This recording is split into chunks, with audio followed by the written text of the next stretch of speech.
उत्तराखंड के पहाड़ों की आवाज, आपकी आवाज। जय उत्तराखंड। वैष्णो मोटन में आपका हार्दिक स्वागत है। देख रहे पहाड़ों की खबर, सुनिश्चित खबर आपका अपने चैनल वैष्णो मोटन। खबर पौड़ी से। पौड़ी के विकास शंकर जी खाल में हिंदू मुस्लिम समुदाय एकता का प्रतीक कहे जाने वाला ग्राम फालदा में 20 अक्टूबर से आयोजित 3 दिवसीय मां बाला सुंदरी नूतन मूर्ति की अंचल प्राण प्रतिष्ठा भंडारे का आयोजन किया गया। भारी संख्या में यहां पर लोग उपस्थित रहे। आयोजन कार्यक्रम प्रथम दिन प्रदेश प्रमुख संगठन के प्रदेश अध्यक्ष मंदर सिंह राणा मुख्य अतिथि के रूप में यहां पर थे। आज तीसरे दिन दुर्गा नवमी पर समस्त डबराल बंधुओं के अलावा क्षेत्र के ग्रामवासी के अलावा पूर्व विधायक सुरेंद्र सिंह रावत कोटद्वार की भी मौजूदगी रही। उन्होंने डबराल बंधुओं द्वारा मां बाला सुंदरी मंदिर के नवनिर्माण कर मंदिर को भव्य स्वरूप देकर नूतन मूर्ति की प्राण प्रतिष्ठा पर अपनी संस्कृति अपनी विरासत को जीवित रखने का एक उदाहरण पेश करने व अन्य प्रवासियों को अपनी संस्कृति अपनी विरासत को जीवित रखने के लिए प्रेरित करने का कार्य किया है। उन्होंने पहाड़ों में निरंतर हो रहे पर्यटन पर इस अवसर पर डबराल परिवार सहित संतोष डबराल इस अवसर पर प्राण प्रतिष्ठा आयोजन में डबराल परिवार सहित संतोष डबराल, जगत सिंह पटवाल, समस्त डबराल बंधु एवं कार्यक्रम संयोजक जिला पंचायत सदस्य गढ़कोट संजय डबराल उर्फ मिंटू प्रधान ने ग्राम फालदा में मां बाला सुंदरी की नूतन मूर्ति की प्राण प्रतिष्ठा पर आए सभी अतिथियों का फूल मालाओं से स्वागत किया। देखिए यहाँ से हमारे जगमोहन डांगी की रिपोर्ट।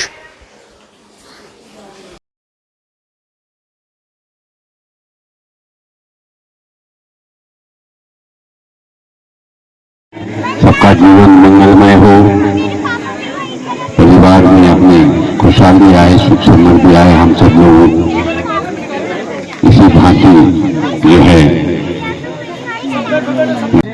उनकी पहल से और तमाम उनके जो डबराल बंधु हैं उन्होंने यहाँ पर बाला सुंदरी जी का मंदिर का नव निर्माण किया है। वो बधाई के पात्र हैं।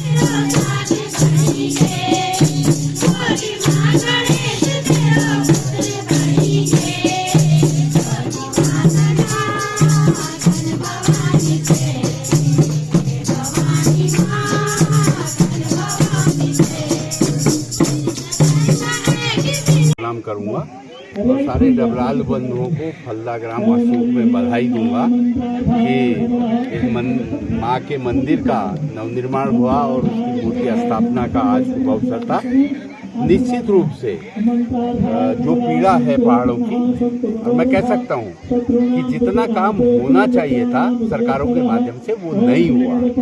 इसके लिए कहीं ना कहीं हम लोग भी दोषी हैं। इसलिए प्रवासी बहुत से लोग जब हमारे यहाँ जागर लगती है, गढ़ल रखा जाता है या मंदिरों का मूर्ति स्थापना होती है, ऐसे धार्मिक कार्यक्रमों में बाहर से हमारे भाई लोग सब लोग आते हैं अपनी गाड़ियों में अपने परिवार सहित।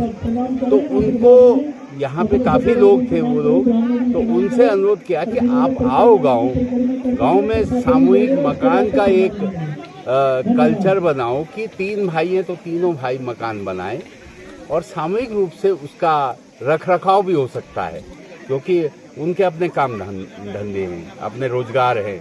पहाड़ से जितना पलायन हुआ वो मजबूरीवश हुआ।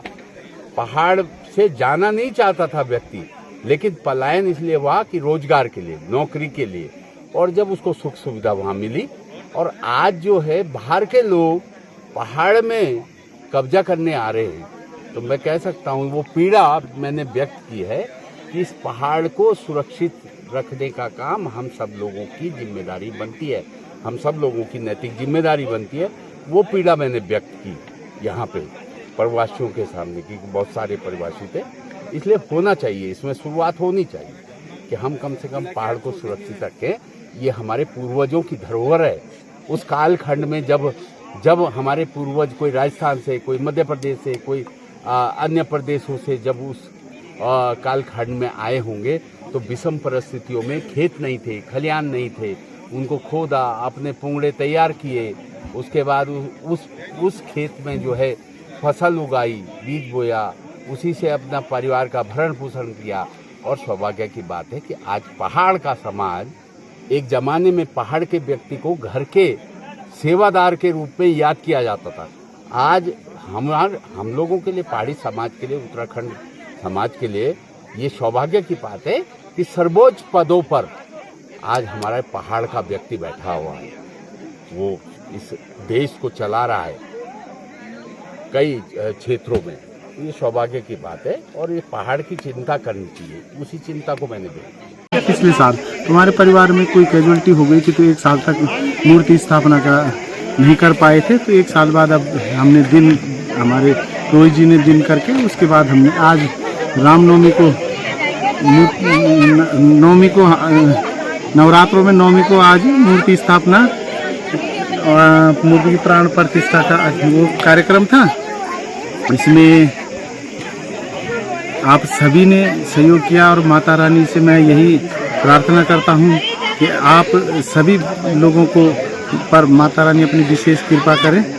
और यहाँ पर दूर दराज से, जैसे हमारे पूर्व विधायक जी शैलेंद्र रावत जी, भाई विनोद डबराल जी, कुलभूषण जी, मुकेश बिस जी, सुरेंद्र सिंह नेगी जी, द्वारिका डंडयाल जी और बाहर से जितने भी हमारे साथी सहयोगी, हमारे प्रेमी जन और इस पूरे क्षेत्र के कलजी खाल के मेरे सहयोगी और सभी राजनीतिक दलों के कार्यकर्ता लोग और माँ बाला सुंदरी का आशीर्वाद लेने के लिए आए सभी भक्तजनों का मैं बहुत बहुत धन्यवाद ज्ञापित करता हूँ। और माँ बाला सुंदरी से यही प्रार्थना करता हूँ कि वो अपने सभी भक्तों पर आशीर्वाद बनाए रखें। और माँ बाला सुंदरी से यही प्रार्थना है कि वो अपनी कृपा। जय उत्तराखंड, पहाड़ से जुड़ी खबरों को वॉइस ऑफ माउंटेन्स आपके लिए लगातार ला रहा है। यदि आपने हमारा चैनल अभी तक सब्सक्राइब नहीं किया तो प्लीज सब्सक्राइब कीजिए, घंटी बजाइए, शेयर कीजिए, कमेंट्स कीजिए और लाइक जरूर कीजिए। देखते रहिए वॉइस ऑफ माउंटेन्स। वाला दिन पे से की संभालियावा ए जावा